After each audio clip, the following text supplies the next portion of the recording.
Gracias. Bueno, pues básicamente comentarles que hice una gira por Europa, que incluyó España y el Vaticano. Llegué el sábado por la noche a Madrid.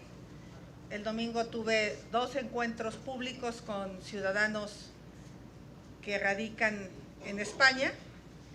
Se estima que en todo España hay 80,000 mexicanos, más o menos, de los cuales cerca de 5,000 radican en Madrid. Tuve varias entrevistas con medios locales, El Mundo, El País,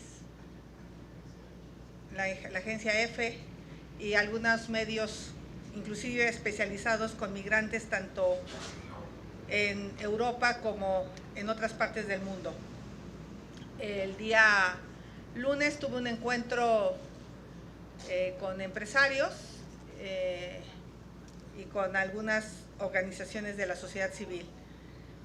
Y ese mismo día, lunes por la noche, me trasladé de manera absolutamente privada, mi esposo y mis hijos, hacia Roma, donde llegué alrededor de las 12 de la noche. Tomé un taxi público del aeropuerto, me fui a un hotel y al día siguiente visité en una cita privada en la casa del Papa a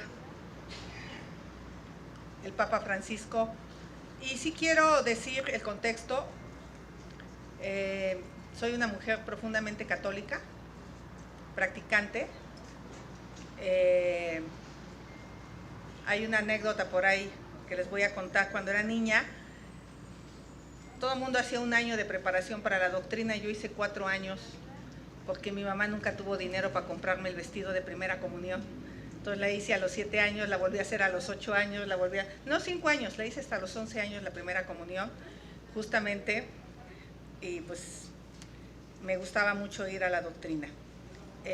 Mi esposo es un hombre católico, nuestros 2 hijos fueron educados en colegios católicos, y bueno, mi encuentro con el Papa fue un encuentro de carácter espiritual. Y abordé una encíclica que a mí me parece súper profunda. Pude dialogar con él sobre la encíclica Fratelli Tutti, que está inspirada en la vida de Francisco de Asís, y justamente habla del amor fraterno. Declara feliz Francisco de Asís a quien ame al prójimo. Y yo quiero un México sin división, con amor, una fraternidad abierta, que permita reconocer y amar a cada persona más allá de la cercanía física, sin importar el lugar donde haya nacido. Eso decía Francisco de Asís. Francisco de Asís era un amante de la naturaleza, amaba al mar, al viento, al sol, y caminó cerca de los pobres, de los abandonados, de los enfermos. Y justo con el Papa pude hablar sobre los descartados. Hablamos sobre esta cultura del descarte, esta cultura de la economía que no le pone rostro a las personas, cómo descarta a los jóvenes, cómo descarta a los ancianos. Y también hablamos de la importancia de hacer comunidad, lo aborda en esta encíclica, y lo que hoy significan algunas expresiones como democracia, libertad, justicia, unidad, las cuales han sido manoseadas para utilizarlas como instrumento de dominación. Obviamente, rápidamente, el capítulo 1 habla sobre evitar la polarización política. Cómo paradójicamente hoy estamos conectados mediante una pantalla, pero cómo estamos aislados unos de otros. El capítulo 2 habla de un extraño en el camino y recupera la parábola del buen samaritano, y habla de sanar las heridas de quienes tenemos alrededor sin importar su lugar de procedencia o afinidad ideológica con la nuestra. También hablamos de pensar y gestar un mundo abierto, un amor sin fronteras que encuentre cabida en la amistad social, que trascienda las diferencias y centrarse en la dignidad de las personas. También hablamos del tema de migración. Hoy, como México desafortunadamente no ha podido respetar los derechos humanos de los migrantes, conocí el caso de los jóvenes que murieron en Salvatierra y en Celaya. Y también hablamos de cómo una buena política, entendida como la amistad social, puede llevar a incluir a todos, promover el bien de todos, generando fuentes de empleo, propiciando oportunidades de crecimiento, servicios igualitarios a todos por igual. Hablamos de la importancia del diálogo como una herramienta de encuentro y de respeto, y por último, de la paz, de esto que están impulsando los jesuitas en México sobre la cultura de la paz. Fue un encuentro que duró más o menos, entre que llegué y salí, 40 minutos. También pudimos hablar de fútbol, de Messi, del Cruz Azul. Bromeó a mi marido, que es un santo, y creo que sí, por aguantarme. En fin, estoy muy contenta, la verdad de las cosas, por esta visita y por este encuentro con el Papa. Hola, muy buenos días. Mis ojos.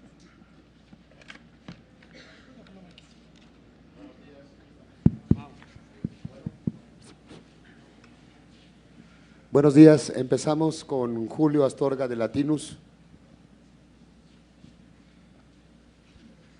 Buenos días, ingeniera. Quería preguntarle sobre estos señalamientos que se dieron ayer por parte de Morena sobre un posible conflicto de interés en esta casa donde realiza sus conferencias, y también que han señalado que en redes sociales se han invertido millones de pesos para promover temas en contra del presidente a raíz del reportaje que salió en ProPublica.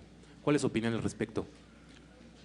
Primero, decir que hay una confusión de la persona, y aquí Ildefonso ya lo aclaró inmediatamente porque pues, él organizó este encuentro. La persona que está sentada conmigo no es un empresario mexicano, no es el dueño de Grupo Marnos, como se dijo que me había pagado y organizado la gira de España. La gira yo la pagué de mi bolsa, y la persona que está sentada conmigo se llama Javier Fernández Lesquet. No tiene nada que ver con la persona que señala estos personajes de Morena. Y esta casa la rentó el Partido Acción Nacional, hay un contrato. Aquí está mi querida Kenia, no sé si anda por aquí, pero ella se dio a la tarea de buscar distintas casas. Es más, tengo el chat donde me están mandando diferentes opciones de casas. Rentamos una casa y ahora resulta que el que te renta una casa inmediatamente es perseguido políticamente por el hecho de rentar una casa. La casa es legal, tiene uso de suelo, se paga una renta, hay un contrato, no hay nada absolutamente indebido. Y la obra del Lago Phil, primero, los jefes delegacionales no autorizamos construcciones, eso es muy importante que lo entiendan. Un desarrollador se presenta a hacer una manifestación de la obra y tiene que cumplir con una serie de requisitos. Si no cumple con los requisitos, tú no le puedes inscribir la obra. Y les puedo decir que no hay una sola obra que se haya inscrito cuando fui jefa delegacional que no cumpla con todos los documentos. Yo era una mujer by the book.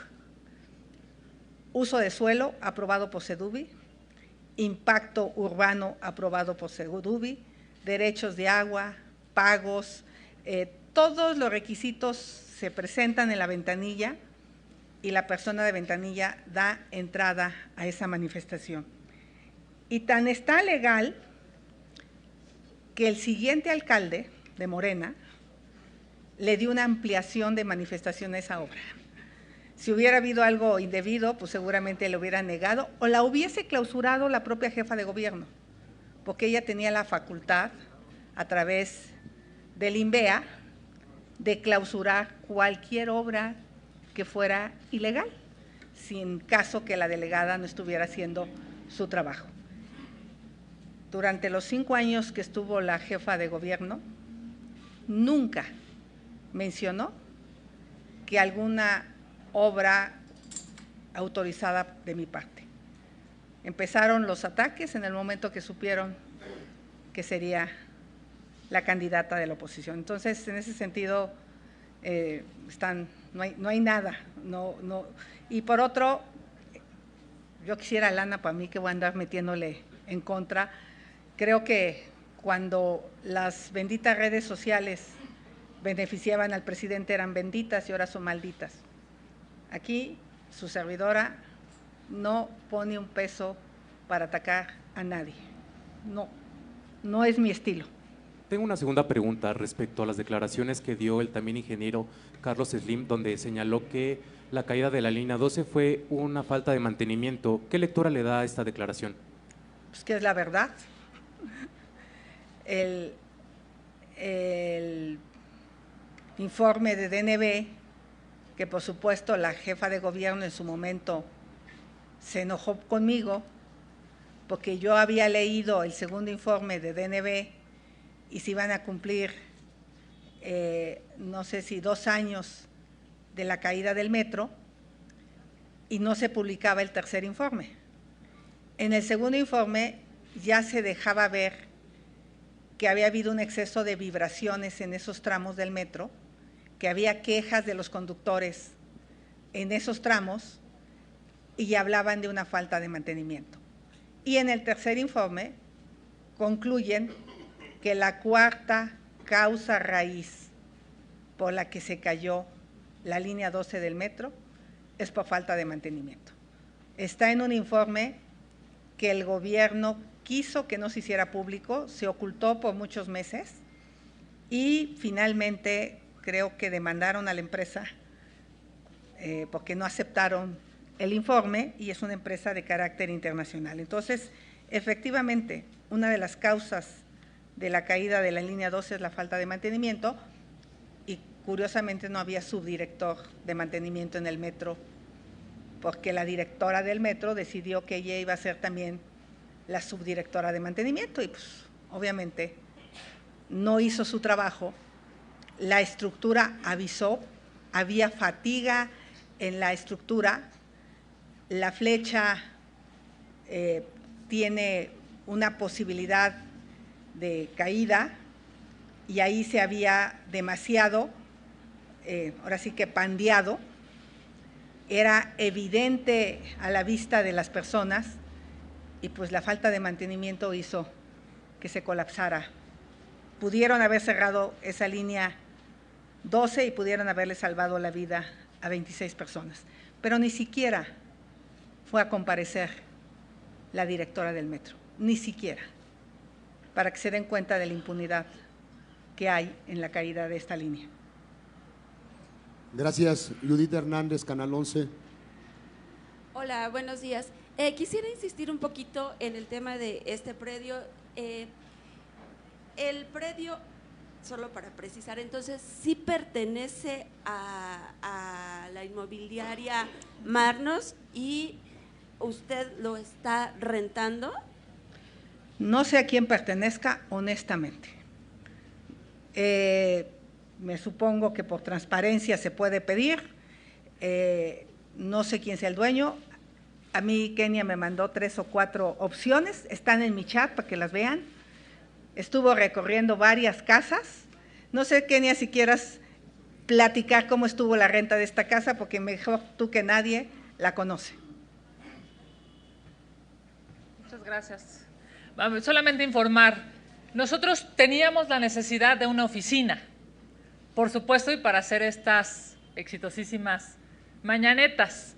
Buscamos literalmente, como cualquier persona en este país, buscamos un inmueble con ciertos requerimientos, entre otros, pues la amplitud, porque por supuesto que estamos convencidos que estamos frente a la próxima presidenta de México.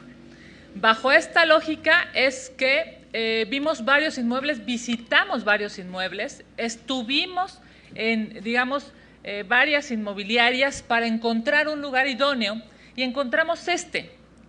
De hecho, en un acuerdo con el Partido Acción Nacional, quien está rentando este inmueble es el PAN. Por supuesto que todas las fantasías y mentiras que se han dicho por parte de Morena, que además, por cierto, han sido señaladas una por una de mi parte y de parte de Max Cortázar, demuestran que están desesperados. Estamos aquí, hay un contrato entre el particular, entre la empresa y entre el Partido Acción Nacional, y por supuesto, lo único que demuestra es que de nuestra parte hay legalidad y de parte de ellos hay mucho miedo, porque vamos a ganar. Sí, claro. Y está registrado en el INE el contrato. Ok.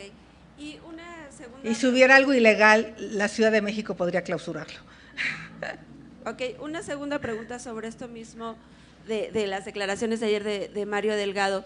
Dice usted que no fue quien aparece en la foto, no es Nicolás Mariscal Servitje.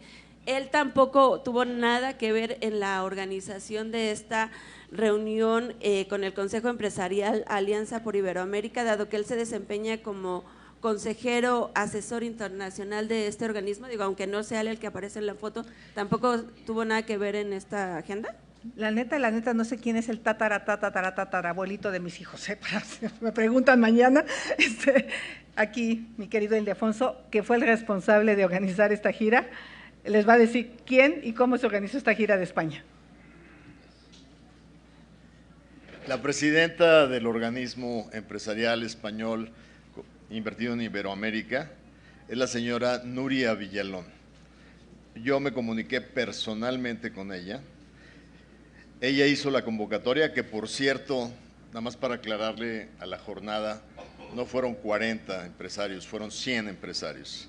Y todos representantes de los más importantes grupos empresariales invertidos en México. Adicionalmente, también hicimos una reunión con una organización civil que se llama Libertad, como ustedes saben, fundada por Vargas Llosa. Vargas Llosa tiene 86 años, creo que la jornada también se le olvidó que tiene 86 años y que vive en Perú, porque también nos criticaron porque no estuvo Vargas Llosa, pero estuvo el presidente de la fundación y estuvieron más de 40 invitados, entre ellos el presidente de la Comisión de Relaciones Exteriores del Senado español. Entonces, cada una de las reuniones fueron organizadas directamente con los liderazgos correspondientes. No hubo ningún intermediario mexicano fuera de lo que somos el equipo de campaña de la próxima presidenta de México. Gracias. Víctor Barrera, Posta MX. Gracias. Buenos días, Xochitl. Parece ser que la contienda la quieren ensuciar más de lo que han hecho con el país y tratan de buscar cualquier cosa para defender a su presidente. Yo le preguntaría a usted si es mejor ya empezar a discutir los temas pendientes y los temas trágicos para el país, porque está sembrado de minas y podría caer nuevamente como en el 94, en el primer mes, caerse nuestra economía. Ustedes ya hicieron, me dijiste que iban a hacer el análisis, ya empezaron a hacer el análisis de esto, cómo entrarle. Pemex va a ser pues el lastre más pesado no para el Estado, para la nación, para los mexicanos. Esa sería mi primera pregunta. Tengo otra después. Primero, coincidir contigo que Moody's le acaba de bajar la calificación a Pemex una vez más. El costo de la deuda va a ser un problema grave para los mexicanos y no le baja la calificación porque la empresa vaya bien. Justo le baja la calificación porque la empresa no ha hecho su trabajo. No hemos podido incrementar la producción petrolera. Se habló de 2.400.000 barriles, después se dijo que 2.200.000, después ya se habló de 1.800.000 y ni siquiera hemos podido llegar a esa producción petrolera porque se ha invertido mal, porque la gente que está al frente de Pemex no tiene ni el conocimiento ni la experiencia, se tiene una enorme deuda con proveedores, Dos Bocas se ha encarecido de manera brutal, nadie aquí me puede desmentir que el presidente anunció que Dos Bocas iba a costar 8,000 millones de dólares. El presidente dijo que se contrataba directamente a Pemex para hacer este proyecto porque las empresas privadas cobraban una 10,000 y otra 12,000 millones. Una acababa en el 23 y otra acababa en el 24. Y por esa decisión deciden que sea Pemex la que ejecute la obra. Yo he seguido de manera puntual el costo de la refinería a través de los consejos de administración de Pemex, y si ustedes entran a las actas de los consejos de administración, tienen testada el costo de la obra. ¿Cómo lo obtuve? Pues por la Bolsa de Valores de Nueva York. Allá fue donde nos enteramos el año pasado que el costo a ese momento de la refinería ya era de 20,000 millones de dólares. Ese es el problema de Pemex, su incapacidad. Y luego nos enteramos que los dos hijos del presidente están metidos con sus amigos. Ahí sí, ojalá fueran a investigar los negocios de Amílcar, el amigo cercano del presidente en medicamentos. Él mismo reconoce que hay un contrato de medicamentos en Quintana Roo, otro contrato de medicamentos en Tabasco y contratos por 20,000 millones de otro personaje en la refinería de Dos Bocas. Por eso Dos Bocas ha costado 3 veces el valor, porque todavía no se termina. Por cierto, quien le entienda a economía y haga un modelo de negocios, corran a 8,000 millones, 340,000 barriles, terminando el 1 de junio de 2022, y vamos 20,000 millones de dólares, estamos en febrero del 2024 y ahora hablan de que en el 2024 no se van a refinar 340,000 barriles, solo se van a refinar 170,000 barriles. Por donde lo veas, eso es lo que hace que Moody's le ponga una calificación baja a Pemex, y va a ser un problema grave y delicado, y yo insistiría que una estrategia tiene que ver con modernizar a Pemex, como lo están haciendo otras petroleras del mundo. En su momento daré a conocer la propuesta, pero camina sobre captura de carbón, hidrógeno verde, hidrógeno blanco, geotermia. O sea, Pemex podría ser una gran empresa de energía. La segunda pregunta es en el tema educativo. Empiezan a salir pequeñas inconformidades, no en la educación básica, sino en la educación media y superior. Las escuelas no tienen ni siquiera instrumentos de laboratorio o para talleres. Muchas escuelas en Baja California, en Sonora, en Colima, en Zacatecas y en Veracruz están diciendo que necesitan esos recursos para atraer a los jóvenes, porque los jóvenes quieren estudiar. Y también esto sucede en el campo.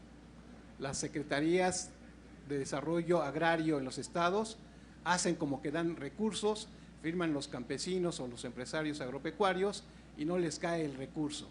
Llevan 2 años esperando un recurso y supuestamente les han dado más de 2 millones de pesos a cada uno de ellos.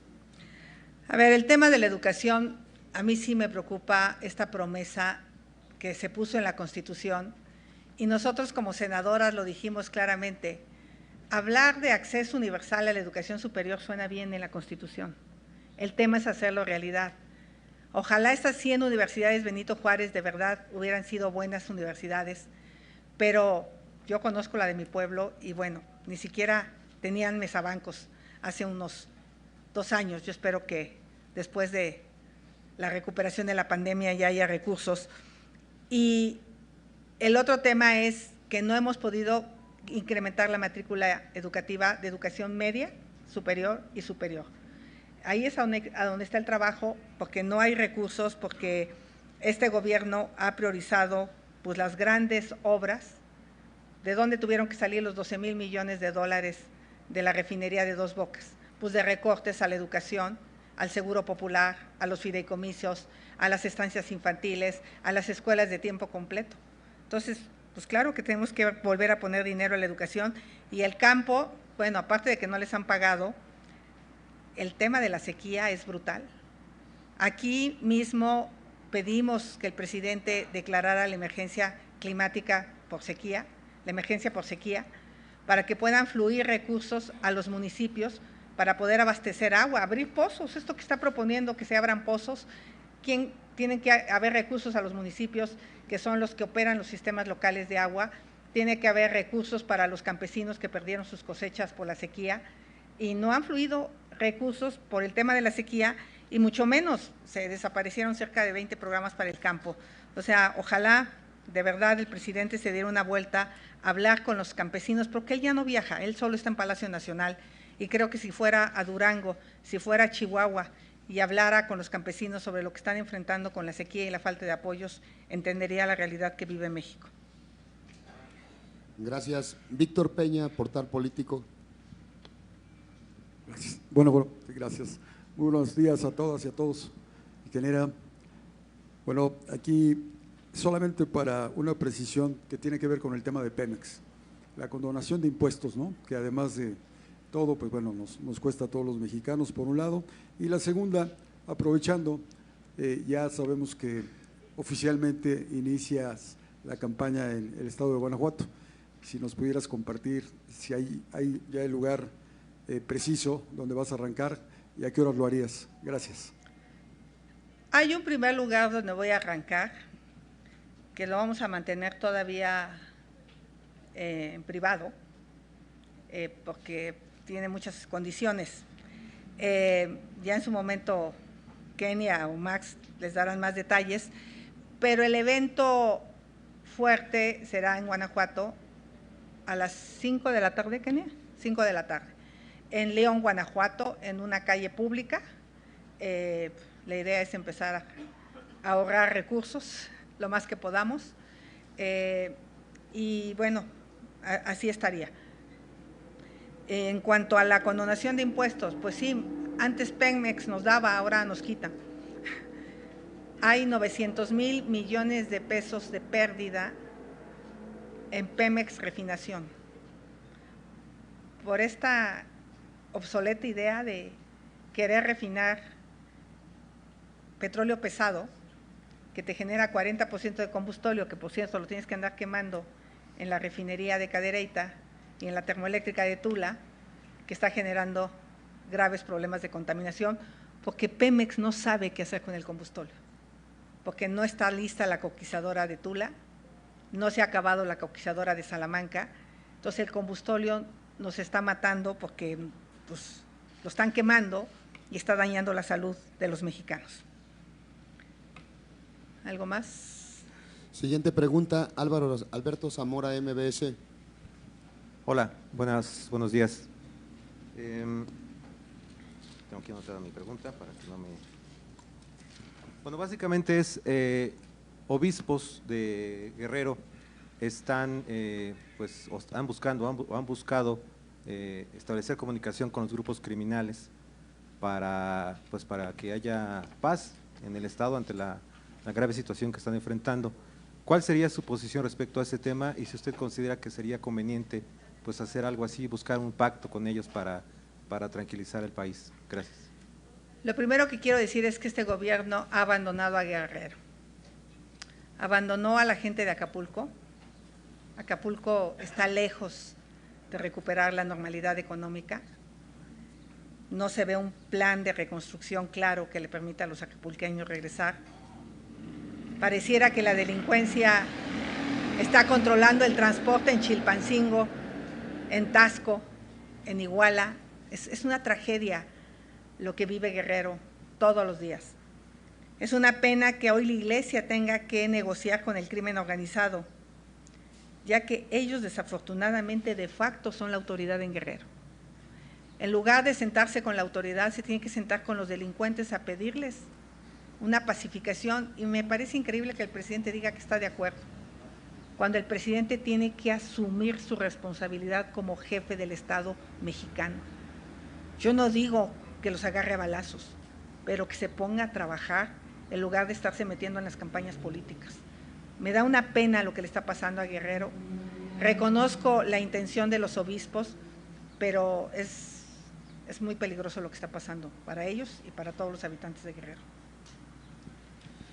Gracias, Álvaro Delgado, sin embargo. Bienvenido, Álvaro. ¿Cómo le va, candidata? Buen día a todos los muy compañeros. contenta, Sí, bien bendecida, me dice. Dice, ¿Por qué en un afán muy esclarecedor de su campaña y de su equipo, con toda claridad muestran el documento del arrendamiento? Si no hay nada que ocultar. Lo traemos ahorita. Es un asunto de salud pública. Está bien. Es un asunto sencillamente de que se aclaren las cosas. La mentira se contrarresta con la verdad. Claro.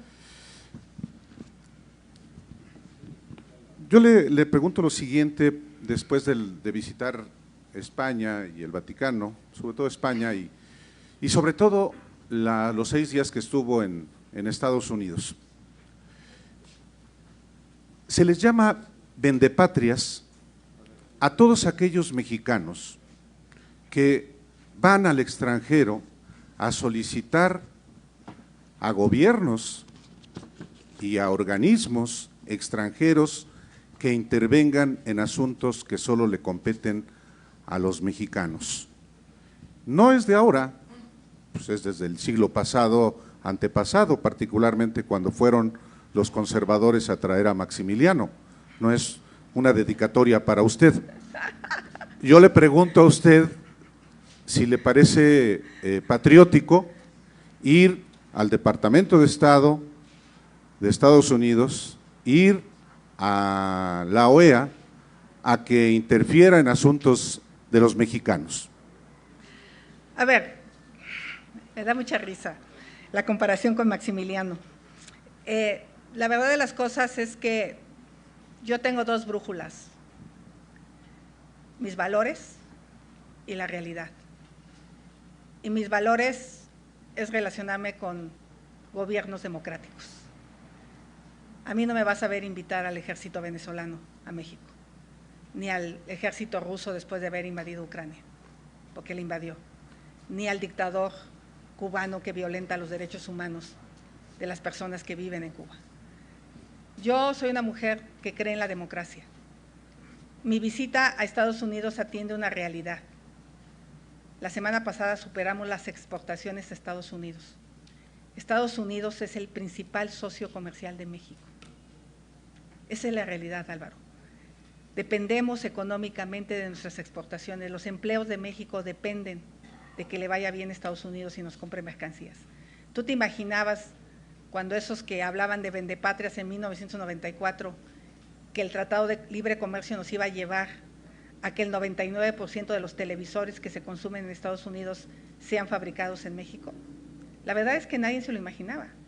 Y había mucha gente de la izquierda que no quería el Tratado de Libre Comercio porque decían que era apoyar el neoliberalismo. Y yo por eso les hice una broma a Morena, cuando Morena en conjunto ratificó el tratado, el TEMEC, y les dije, welcome to neoliberalismo. En mi inglés fallido, pero ahí lo manejo. Bienvenidos al neoliberalismo. Pues no hay nada más neoliberal que un tratado de libre comercio, pero eso es bueno para México. Eso le ayuda a México, eso beneficia la relación comercial entre México y Estados Unidos. Mi visita a Estados Unidos tuvo varios sentidos. Uno, hablar con los think tanks, que tienen que ver con los temas económicos, con las inversiones, con la certeza jurídica. ¿Qué les preocupa de México? Y aprovecho para decírselos. Les preocupa la falta de seguridad, enormemente. Les preocupa el que no haya suficiente energía, pero sobre todo que no haya energía limpia. Les preocupa la infraestructura, que el puerto de Manzanillo está súper saturado, que la México-Querétaro ya es una odisea poder transitar un tráiler sin que asalten o maten a su chofer. Les preocupa el problema de infraestructura, les preocupa la falta de capital humano. Y me hablaron estrictamente de carreras como la ingeniería, mecánica eléctrica, como las ingenierías químicas y la programación. Obviamente quieren venir a invertir a México, pero no hay todas las condiciones y obviamente les preocupa el Estado de Derecho. Les preocupa que la ley no sea la ley, porque ellos manejan fondos de pensionados. Son los retiros de los pensionados canadienses, de los pensionados europeos que vienen a invertir y tienen que garantizar que le van a pagar sus pensiones a las personas que están manejando sus recursos. No es dinero de Trump, ¿no? Es dinero de pensiones o de otros fondos.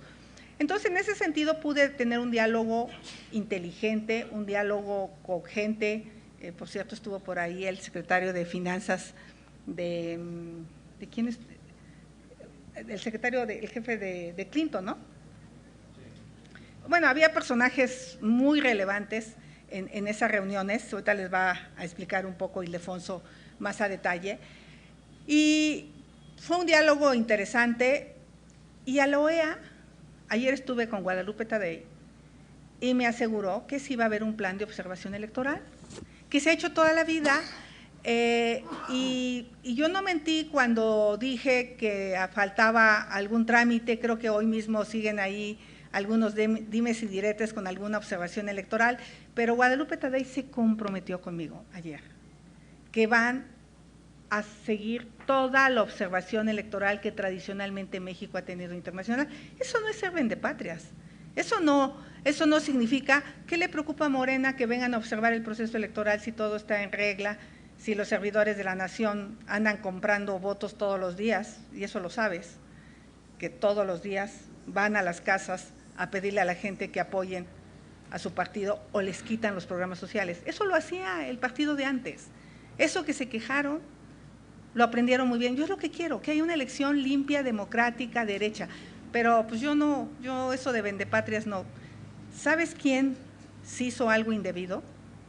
El presidente aceptó ser tercer país seguro sin nada a cambio, sin ningún tipo de negociación, sin plantear la posibilidad de que los mexicanos que están allá tengan la residencia. No peleó por ellos, no peleó por 11 millones de mexicanos que viven en Estados Unidos de manera indocumentada, no peleó recursos para los migrantes que están de paso por México, de los cuales 40 murieron en una estación migratoria.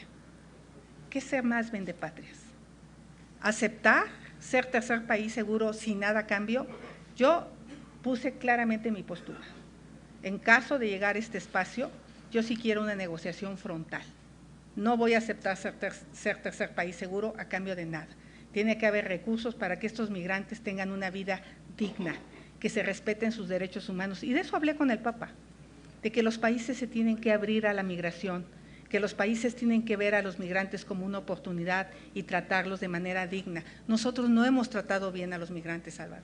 Nosotros hemos pateado a los migrantes que vienen a México y varios de ellos murieron. Viven en los parques públicos, no hay apoyos del gobierno para su capacitación y para que puedan tener una estancia tranquila mientras esperan su visa humanitaria. Entonces, para nada, no sé si quieras hacer un comentario.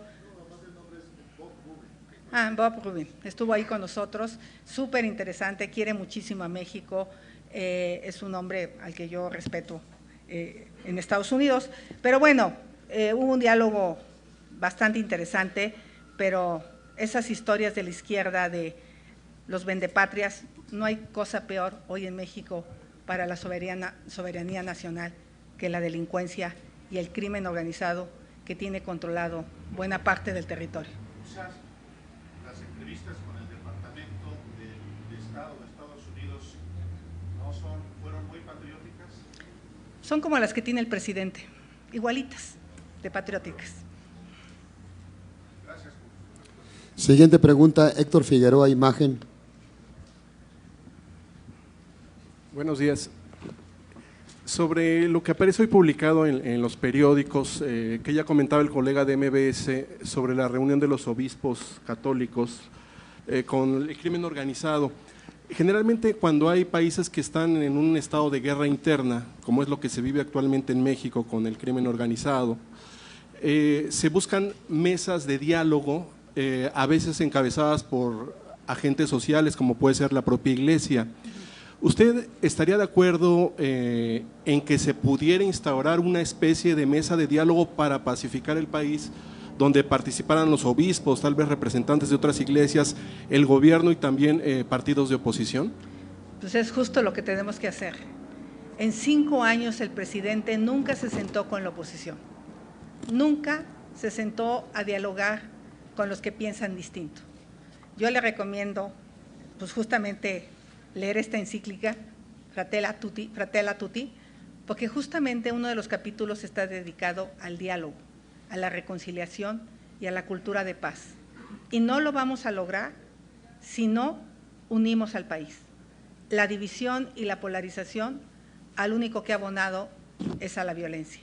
Entonces, yo estaría de acuerdo con esas mesas de diálogo. De hecho, el poeta Sicilia tenía una propuesta muy interesante, que por cierto el día pasado le hizo una carta muy dura al presidente de que los había engañado, pero me parece que esa era la gran propuesta de Sicilia para buscar la reconciliación y la paz del país. La última pregunta. Antiguamente, bueno, hace años atrás, el tema de la religión de los políticos era un tema vedado por la cultura política mexicana. Fue con Fox cuando él exaltó su catolicismo. En este momento en que usted, en la comunicación que envió, exalta también su catolicismo, ¿esto no va en detrimento de la candidata Sheinbaum, que es judía, y bueno, sus orígenes están en Bulgaria y en Lituania? Y si usted también estaría dispuesta, o va a ocurrir, reunirse, no sé, con Tribuna Israelita, con las iglesias evangélicas o con otros grupos religiosos para, digamos, que haya una especie como de equidad con las otras creencias. Gracias. Te voy a confesar algo que quizá no se sepa, pero la mitad de la familia profesaba la religión evangélica. Yo tenía que echarme la misa y el culto evangélico, 2. Y eran unos pleitos familiares tremendos. Y yo un día le dije a mi mamá, no te preocupes, vamos a las 2. ¿Cuál es el problema? Deja de pelear con mi papá, si es mejor la tuya o la de mi papá. Entonces, yo ponía mi altar de muertos y un día llegó un tío y lo tiró, porque era muy intolerante.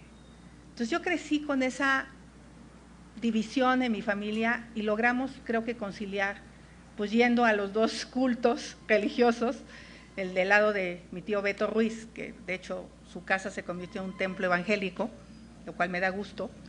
Yo soy una respetuosa, porque todas las religiones lo que buscan es la cultura de paz. Todas las religiones lo que buscan es el amor entre el prójimo. Yo ya he tenido encuentros con grupos evangélicos, he tenido encuentros con grupos plurales de varias religiones. Hace unos días hubo un rezo juntos. O sea, yo tengo una fe religiosa, pero yo te quisiera decir que cuando Vicente Fox atacó a Claudia Sheinbaum, yo salí a defenderla. Yo dije que no me gustaba el insulto, que no se podía atacar a alguna persona por su origen religioso o étnico, por ningún motivo. El presidente hace unos días dijo que era yo racista, clasista y ladina.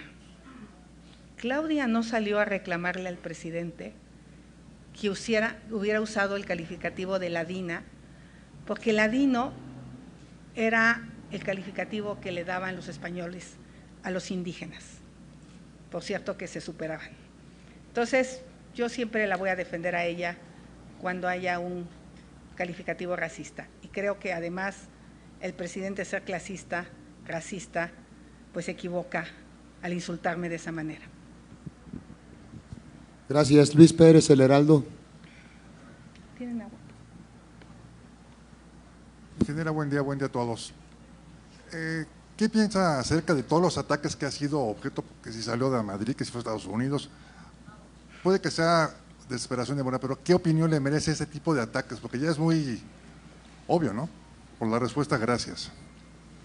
Me aman los de Morena, porque me tienen en el… O sea, finalmente hablan de mí todo el tiempo.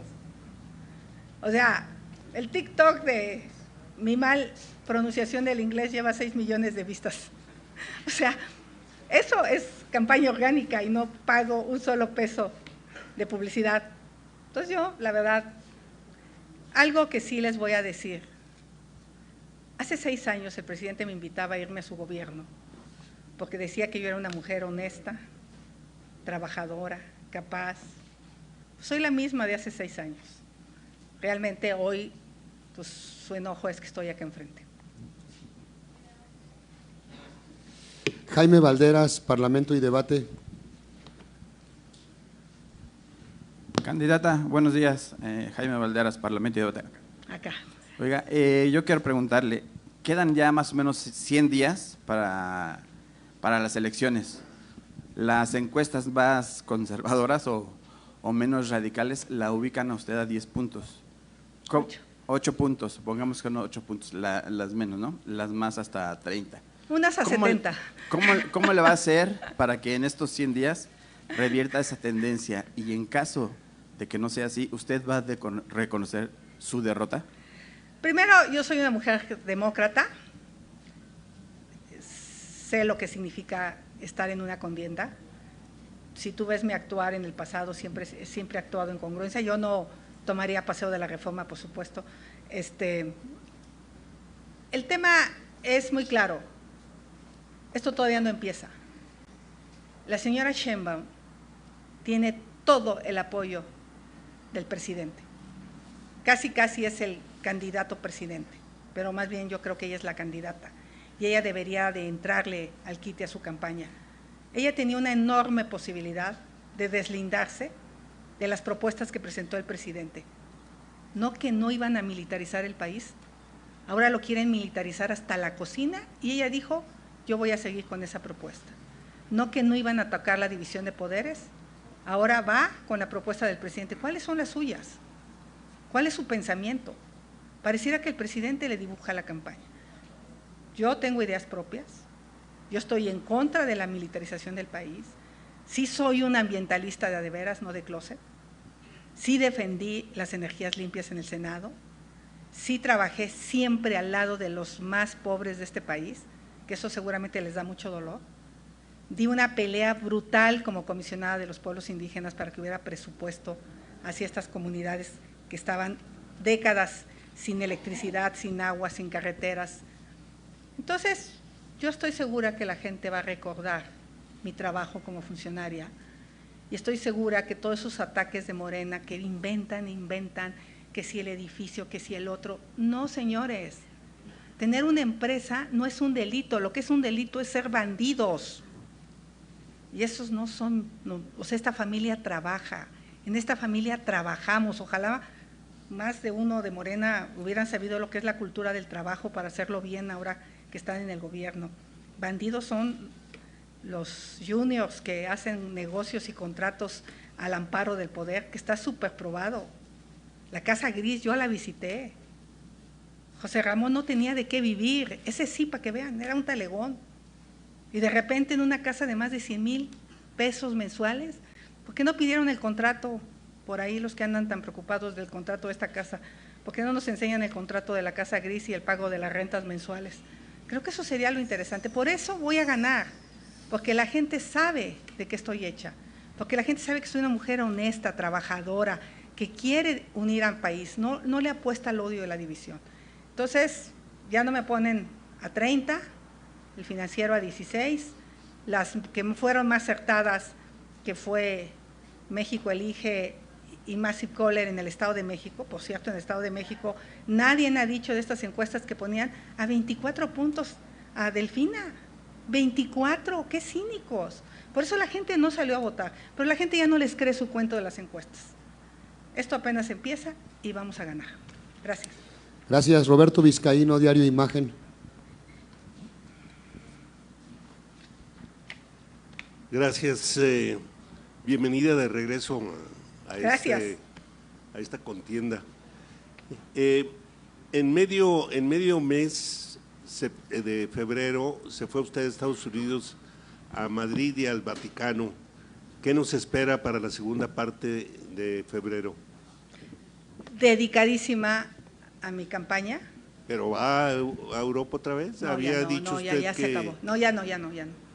Ya, la que esperaba me la dieron y era la visita al Vaticano. Ya, las demás ya no, ya iré cuando sea la mera del país. O sea, aquí la pelea en México. En la calle. En la calle. Soy callejera. Muy bien. Y se habla mucho de que no hay proyecto, de que no hay sustento, de que este tipo de cosas no avanzan, en fin. ¿Qué nos puede usted adelantar que ocurrirá a partir del 1 de marzo? Voy a poder hacer propuestas claras de cómo corregir el rumbo. El país va mal, es una realidad que el país está mal. Vean la cantidad de asesinados todos los días. ¿Dónde están los que decían no más sangre?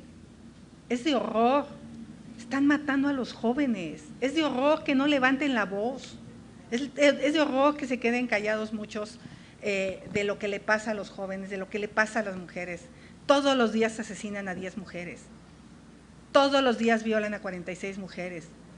Eso es inaceptable. Por eso estoy aquí. Porque soy mamá de Juan Pablo y de Diana y no quiero dejarles a mi país, a mis hijos, este país ensangrentado. Entonces voy a hacer propuestas claras de cómo corregir el rumbo. Está abandonada la salud. La megafarmacia fue una tomada de pelo. No hay manera que funcione llevar millones de medicamentos a donde hacen falta desde una farmacia en Huehuetoca.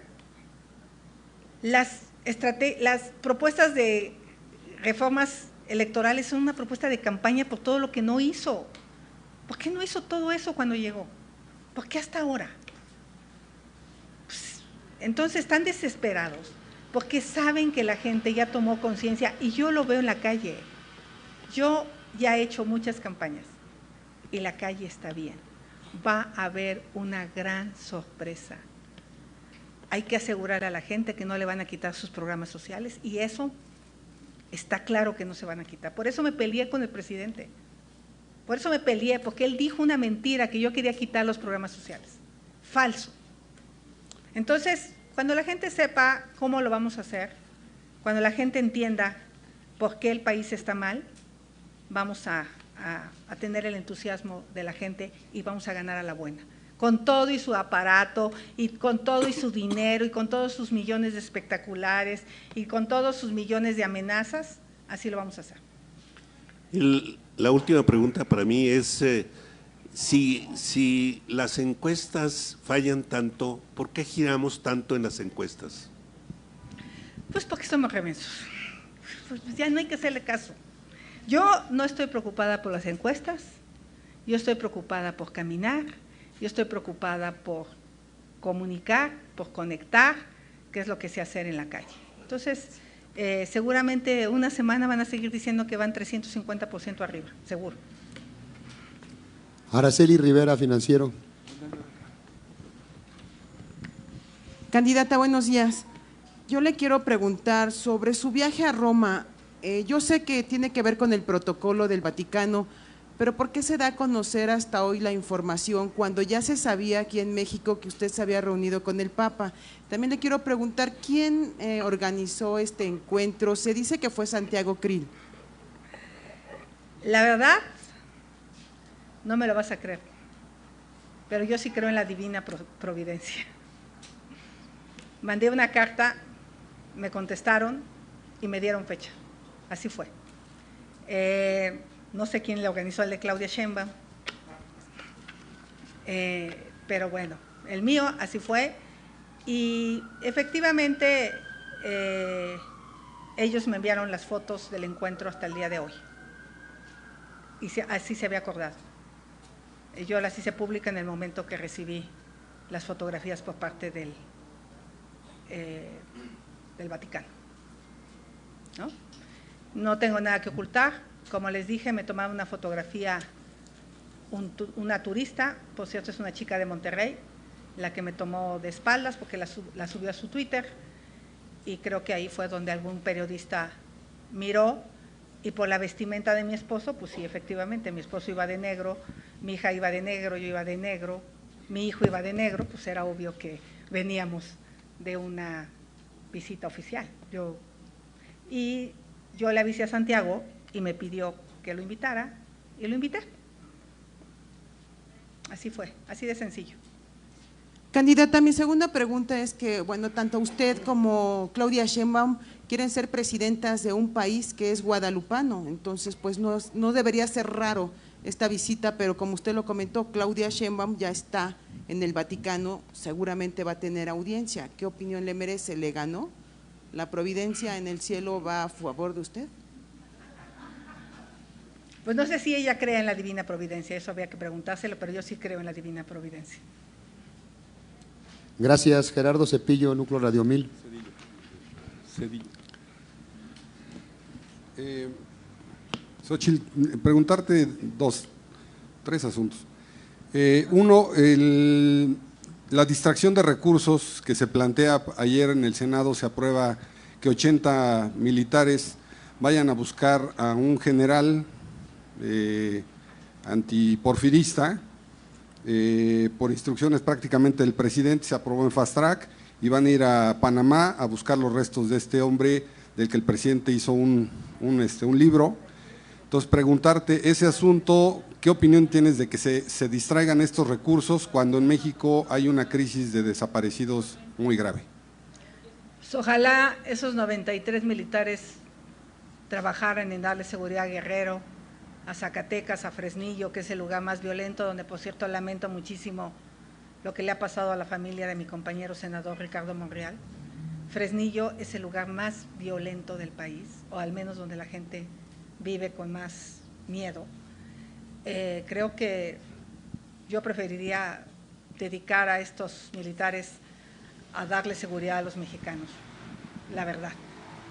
Y juntar militares y la Comisión Nacional de Búsqueda, ¿qué te parece? Cuando Pues también a la Comisión Nacional de Búsqueda, por cierto, pues hay que darle más recursos, más apoyos y atender a las víctimas. Las madres siguen buscando a sus hijos y este gobierno ha sido indolente. Quiso desaparecer a las víctimas, borrándolas del listado, a ver si así se resolvía, pero pues esas víctimas tienen rostro y apellido. Entonces, hay muchas cosas en que dedicar a los militares antes de mandarlos a buscar los restos de un personaje, la verdad. Pero esas cosas son como la caja china del presidente. Le encanta la caja china. ¿Se acuerdan de la caja china? La película de Todo el Poder, ¿o cuál era? No, sí, una película que la vi, que salió una caja china, así estamos ahorita. Regresando al tema del Papa, quisiera preguntarte si la idea, digamos, es una foto, es la guerra por una fotografía con el Papa. Eso, porque te lo digo por el tema precisamente de que hoy pues va a estar Claudia Sheinbaum allá y tú dices que fuiste con un espíritu realmente espiritual, religioso. ¿Sabes cuál es el saludo en otomí de buenos días? Se dice Asha Ahua, y eso significa Dios llega contigo. En nuestra cultura, Dios está en las personas. Por eso, para mí, esta espiritualidad con la que crecí, desde niña, me ha acompañado. A mí me resisto al odio, me resisto a la división. Yo no voy a ser una mujer que descalifique, que ataque, que hiera. O sea, la verdad es que no sé cómo llegamos a este momento de México. Por lo tanto, mi fe y mi religiosidad está por encima de cualquier oportunidad política. O sea, no si fue... aunque me hubieran dicho que me daban la cita y no podía publicar, de ver la imagen de mi marido, de lo emocionado, la verdad, increíble. O sea, para mí sí fue un encuentro distinto. O sea, para ti fue un encuentro, una situación realmente espiritual. Sí. Ok. La otra, finalmente, en parte, de los transportistas hoy se manifiestan y tienen prácticamente cercada la Ciudad de México por Querétaro, Morelos, Hidalgo, en fin, todas las entradas a la ciudad están secuestradas o están cerradas, pues. Y el presidente hoy los descalifica, dice que son lidersuchos, que son gente que no entiende, que la Secretaría de Gobernación les ofreció diálogo y se paran, en fin, el presidente descalificando cualquier movilización social. De verdad que al presidente le vendría bien una visita allá, de verdad, porque podría llenar su corazón de amor y de diálogo con los que piensan distinto. Esta encíclica justo habla del diálogo entre los que piensan distinto. Entonces yo sí creo que México tiene que apostarle al diálogo, tiene que acabar con la división, el presidente tiene que dejar de polarizar al país porque los graves problemas lo están rebasando. Entonces los transportistas, yo me quiero imaginar que tú o yo seamos chofer de camión, que nos asalten y nos quiten la vida en la calle y no podamos regresar con nuestra familia y con nuestros hijos. Ese terror lo que están viviendo, los están matando a los transportistas.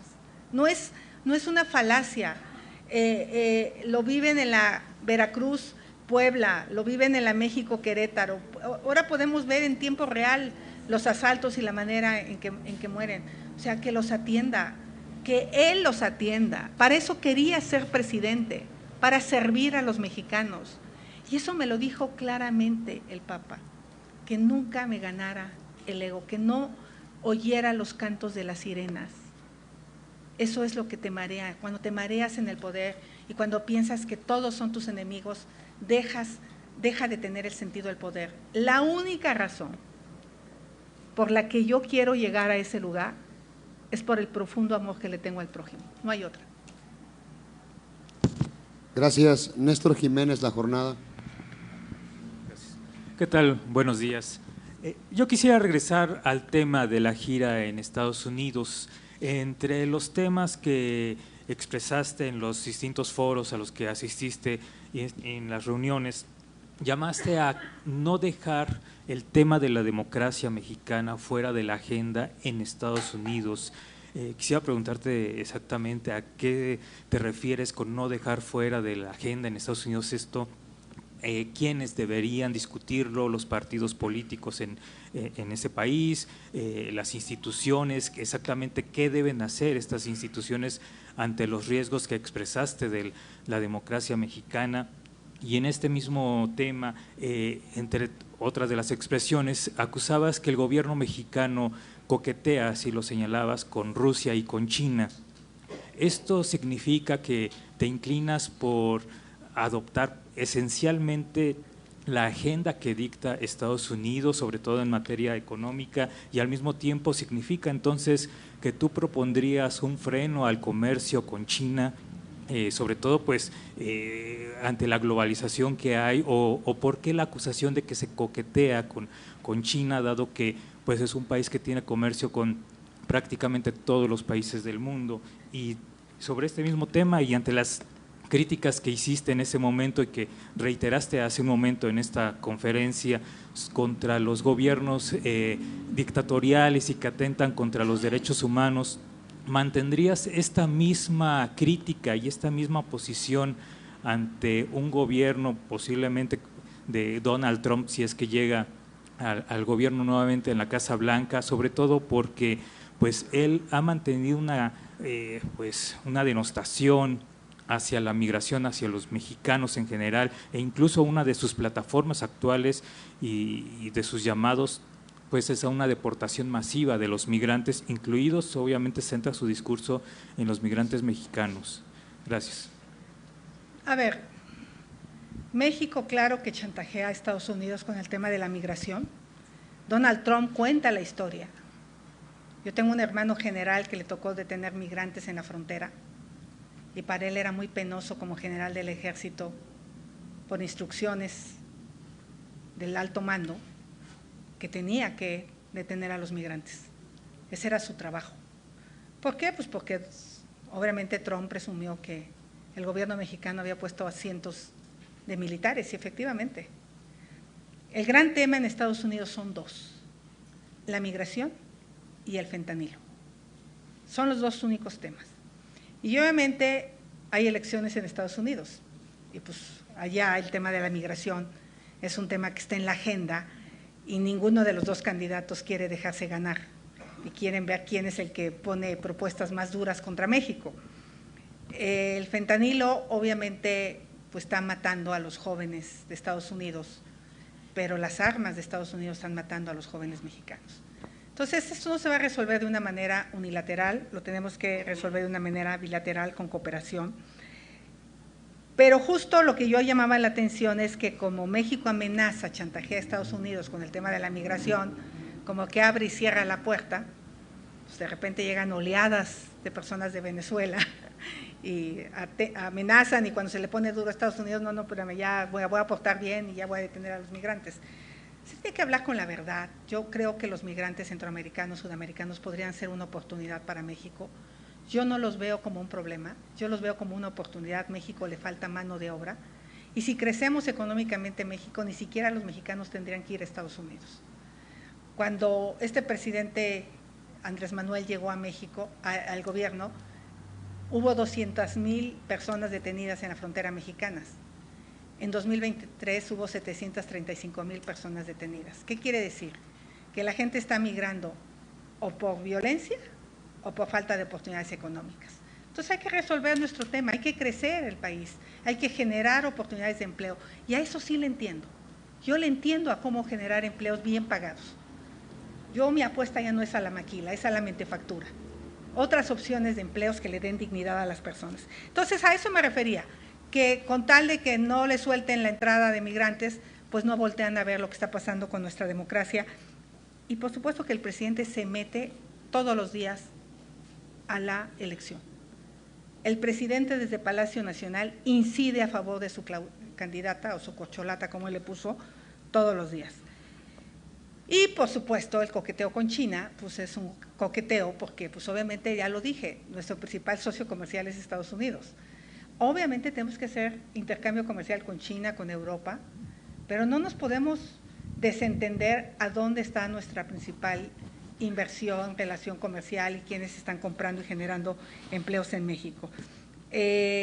No dejaría de hacer negocios con China, por supuesto, ni con ningún país, ¿no? Al contrario, hay que fortalecer los lazos económicos, pero pues no estar con este chantaje. Y yo quiero bien al pueblo cubano, sufre mucho, quiero bien al pueblo venezolano, 8 millones de venezolanos han tenido que salir de esa dictadura. Quiero bien al pueblo nicaragüense, pero no a su dictador, que persigue jesuitas, que se ha vuelto un hombre de verdad en contra de su pueblo. O sea, yo lo único que haría es no invitarlos al desfile del 16 de septiembre, pero obviamente no habría un ataque hacia los pueblos de Centroamérica, ni de Sudamérica, ni contra el propio pueblo ruso, o sea, pero simplemente por eso hablé de mis dos brújulas, mis valores, mis principios democráticos, mi respeto a los derechos humanos y la realidad que vive el país. Gracias. Andro Aguilar, Animal Político. Hoy, ahora sí dejaste 20. Hola, buenos días, Xóchitl. Nada más quería insistir sobre esta definición, sobre si asistirá el domingo a esta marcha que se preparó, que han estado promoviendo varias organizaciones, si ya lo tienen definido. No voy a asistir. No voy a asistir, no porque no esté de acuerdo con la marcha, me parece que es importante defender la democracia, pero sí podría haber un riesgo político para mí. Y al rato me van a denunciar y se van a agarrar de ahí para bajarme de la candidatura, no les voy a dar ese gusto. ¿Y si ya definieron la fecha de registro ante el Instituto Electoral? Martes 20. Martes 20. Muchas gracias. Gracias. Última pregunta, Israel Aldave, Fórmula. Hola, precandidata, buenos días todavía a todos también. Preguntarle, en esta plática que tuvo con el Papa Francisco, 45 minutos nos dice que duró, ¿no? 40 más o menos, de que llegué a que salí. Ok, si el Papa, el Sumo Pontífice, le expresó su preocupación por la inseguridad que se vive en nuestro país, su preocupación por lo que le ocurre a los obispos, como el caso de los de Guerrero que ya habíamos comentado, los asesinatos, las violaciones de derechos humanos y también los atentados a la democracia que se viven en México. ¿Platicaron de esto?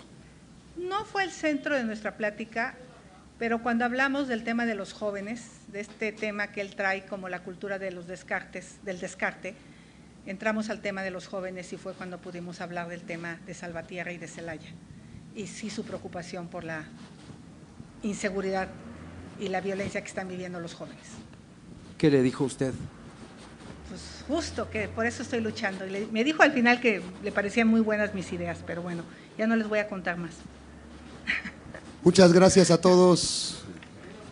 Nos vemos mañana a las 10.